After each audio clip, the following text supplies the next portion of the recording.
Assalamualaikum warahmatullahi wabarakatuh. Hari ini masih di Keردau dan nak balik tengah hari ni ke Terengganu. So hari ni kita ambil feel siram Napier.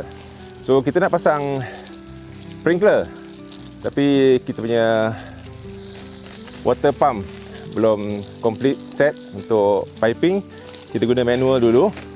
Dan tanah di sini agak mencabar sikit sebab dia tanah bukit, tanah tambun, bukan tanah asli. So tanah je keras. Ada bahagian yang tumbuh sempurna, ada bahagian yang perlu ditanam semula. So tak apalah, kita ambil sebagai satu cabaran. Cabaran tu yang mematangkan kita, betul tak? Cabaran yang mematangkan kita untuk kita terus meningkatkan lagi kerja buat kita.